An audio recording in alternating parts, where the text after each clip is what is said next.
Next है construction service. अब यहाँ पे 4 पॉइंट्स हैं, लेकिन पहले के जो 3 पॉइंट्स है वो ब्लू हाईलाइटेड है, उसके ऊपर टेंशन मत लो, आप उसको लूज रखोगे चलेगा। पॉइंट नंबर 1 की जहां तक बात है, 1 और 2 दोनों में प्योर लेबर सर्विस की बात की गई है। प्योर लेबर कॉन्ट्रैक्ट, हमने किसी से, हमको कंस्ट्रक्शन करना है, हमने किसी से प्योर लेबर कॉन्ट्रैक्ट की सर्विस ली है, तो उस प्योर लेबर कॉन्ट्रैक्ट की सर्विस पे जीएसटी नहीं लगेगा। लेकिन आपको अगर एग्जेम्पशन चाहिए पॉइंट 1 में, तो और 2 बातों का ध्यान देना होगा। पहली बात तो ये है कि प्योर लेबर होना चाहिए, वर्क्स कॉन्ट्रैक्ट होगा तो भी नहीं चलेगा, और दूसरी बात सप्लाई ऑफ गुड्स है तो भी नहीं चलेगा, प्योर लेबर का कॉन्ट्रैक्ट होना चाहिए। अब और 2 कंडीशन है। पॉइंट नंबर 1 में बोला कि अगर आप कंस्ट्रक्शन करवा रहे हो तो वो कंस्ट्रक्शन ओरिजिनल वर्क्स का होना चाहिए, मतलब आप न्यू कंस्ट्रक्शन कर रहे हो, पुराने वाले को आप रिपेयर रिनोवेट करोगे तो एग्जेम्पशन नहीं मिलेगा। पहली बात, आप कंस्ट्रक्शन कर रहे हो ओरिजिनल वर्क्स का। दूसरी कंडीशन, आप जो कंस्ट्रक्शन कर रहे हो वो आपका घर है, रेसिडेंशियल यूनिट है, बट ध्यान रखना सिंगल रेसिडेंशियल यूनिट। अगर आप बड़ा घर बनाओगे, 2-3 घर बना रहे हो, नहीं चलेगा। एक ही घर बना रहे हो और एक ही चीज बना रहे हो और वही भी आपका घर है, single residential unit. Residential complex भी बनाओगे तो भी नहीं चलेगा, ठीक है। तो 2 बातों का ध्यान देना, 3 बातों का, प्योर लेबर कॉन्ट्रैक्ट होना चाहिए, कंस्ट्रक्शन कर रहे हो नए ओरिजिनल वर्क्स का, और वो आप अपना सिंगल रेसिडेंशियल यूनिट बना रहे हो तो आपको एक्सेप्शन मिल जाएगा। पॉइंट 2 में भी इन्होंने बोला प्योर लेबर कॉन्ट्रैक्ट होना चाहिए, लेकिन पॉइंट 2 के अंदर एक ही कंडीशन है। पॉइंट 2 में वो प्रॉब्लम नहीं है कि आप कंस्ट्रक्शन न्यू कर रहे हो, मतलब ओरिजिनल वर्क्स कर रहे हो, या फिर पुराने को रिपेयर मेंटेनेंस कर रहे हो, उससे फर्क नहीं पड़ता है। उन्होंने बोला दोनों केस में एग्जेम्पशन मिलेगा। अगर आप नया घर बना रहे हो, ओरिजिनल वर्क्स है, तो भी आपको एग्जेम्पशन मिलेगा, और अगर पुराने वाले को रिपेयर रिनोवेशन करने के लिए आपने किसी से प्योर लेबर कॉन्ट्रैक्ट सर्विस ली है तो भी एग्जेम्पशन मिलेगा। बट प्रॉब्लम है नीचे और एक कंडीशन। इन्होंने बोला आप जब भी अपना घर कंस्ट्रक्ट करोगे या रिपेयर करोगे तो ये 2 स्कीम्स के अंतर्गत होना चाहिए, housing for all urban mission या फिर प्रधानमंत्री आवास योजना। इन दोनों स्कीम्स के अंतर्गत अगर आप अपना घर बना रहे हो या रिपेयर कर रहे हो और उसके लिए प्योर लेबर कॉन्ट्रैक्ट सर्विस लोगे तो उस पर जीएसटी नहीं लगेगा।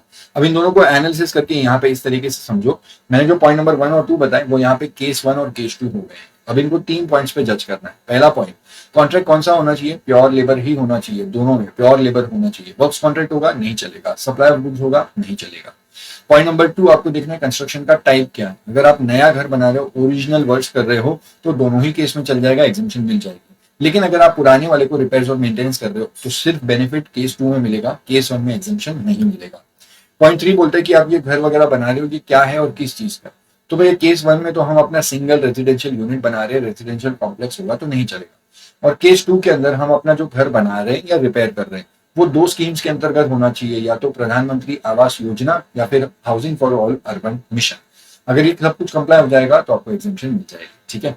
आगे बढ़ते हैं, पॉइंट नंबर 3 की बात करते हैं। इलेक्ट्रिसिटी डिस्ट्रीब्यूशन यूटिलिटी जब अपना नेटवर्क एक्सटेंड करना चाहती है तो एक्सटेंशन के लिए जो भी कंस्ट्रक्शन करते हैं उस पर जीएसटी एग्जेम्प्ट रहता है।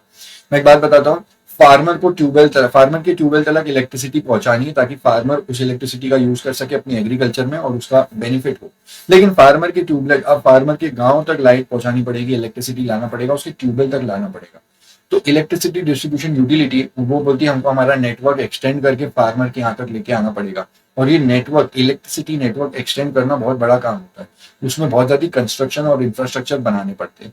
वो सारे वायर्स वगैरह लगाने के लिए बहुत सारे वो खंभे लगाने पड़ेंगे। तो जितना भी कंस्ट्रक्शन होगा, जितना भी इंफ्रास्ट्रक्चर कंस्ट्रक्ट करेंगे इस नेटवर्क को एक्सटेंड करने के लिए, ताकि फार्मर के ट्यूबवेल तक इलेक्ट्रिसिटी पहुंचा सके, ये सारी इंफ्रास्ट्रक्चर, सारे कंस्ट्रक्शन बनाने के लिए जो भी कंस्ट्रक्शन सर्विस होगी उस पर जीएसटी नहीं लगेगा। पॉइंट 4 की बात करते हैं, TDR FSI long term lease of land. अब आपको ये पॉइंट वाला पता होगा, ये आरसीएम चैप्टर में हमने 9.3 में देखा था कि अगर कोई प्रोमोटर को किसी पर्सन ने टीडीआर एफएसआई या long term lease of land की सर्विस दी है तो उस केस में आरसीएम लगता है, उस प्रोमोटर को, बिल्डर को आरसीएम में टैक्स पे करना पड़ता है। ये बात है टैक्सीबिलिटी की। अब मैं आपको पॉइंट 4 में 2 बातें बता रहा हूँ, एक है एग्जेम्पशन और दूसरा है विड्रॉवल ऑफ एग्जेम्पशन।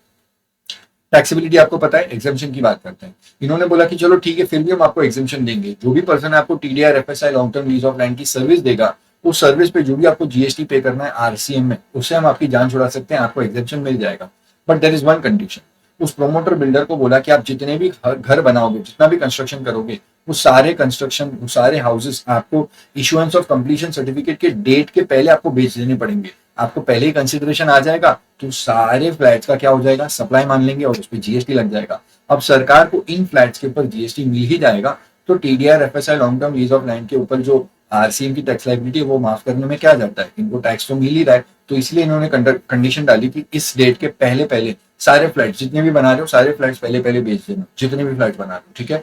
अगर ऐसे होगा तो सप्लाई मान लिया जाएगा और टैक्स होगा। लेकिन अगर इस बिल्डर ने इस बात को फॉलो नहीं किया चलो उसने एग्जामेशन ले ली, लेकिन उसने फ्लैट्स को पहले नहीं बाद में बेचा, तो एग्जामेशन विड्रॉ हो जाती है। इन्होंने बोला कि अगर आपने एक भी फ्लैट बाद में बेचा इशुएंस ऑफ कंप्लीशन सर्टिफिकेट के बाद में और पूरा कंसिडरेशन बाद में आया, तो ऐसे सेल ऑफ बिल्डिंग को तो सप्लाई माना ही नहीं जाएगा, इसके ऊपर जीएसटी लगेगा ही नहीं और गवर्नमेंट का लॉस हो गया। इन्होंने TDR FSI long term lease of land की जो आरसी वाली टैक्स लायबिलिटी वो भी एग्जाम कर दिया और आउटवर्ड पे टैक्स भी नहीं मिलेगा गवर्नमेंट को। तो इन्होंने बोला कि जितने भी फ्लैट्स आप बाद में बेचोगे उतने फ्लैट्स के रिस्पेक्ट में आपने अपनी कंडीशन कंप्लाई नहीं की है, अब आपको एक टैक्स का अमाउंट हम बता रहे हैं वो आपको पे करना पड़ेगा। एग्जामेशन तो गई तो चलो छोड़ दो जाने, लेकिन अब आपको टैक्स की भरपाई करनी पड़ेगी, आपको कुछ पे करना पड़ेगा। वो पेमेंट करने के लिए नीचे बताया इन्होंने। अगर आपने अफोर्डेबल हाउसेज बनाए हैं तो 1% ऑफ द अफोर्डेबल हाउसेज इतना आप पे कर दो, और अगर नॉन अफोर्डेबल हाउसेज है मतलब अदर देन अफोर्डेबल हाउसेज है तो वो 5% का जो भी हाउस की वैल्यू है उसका 5% आपको पे करना होगा। आपका केस रफा दफा हो जाएगा। कोई एग्जामेशन आपको कुछ मांग नहीं रहे, कुछ नहीं कर रहे, 1% या 5% जो भी वैल्यू ऑफ द फ्लैट है वो पे कर दो और चले जाओ, केस रफा दफा हो जाएगा। ठीक है, तो ये बातें थी एग्जामेशन और विड्रॉवल ऑफ एग्जामेशन की। इसके बाद देखेंगे रेंटिंग ऑफ इमूवेबल प्रॉपर्टी।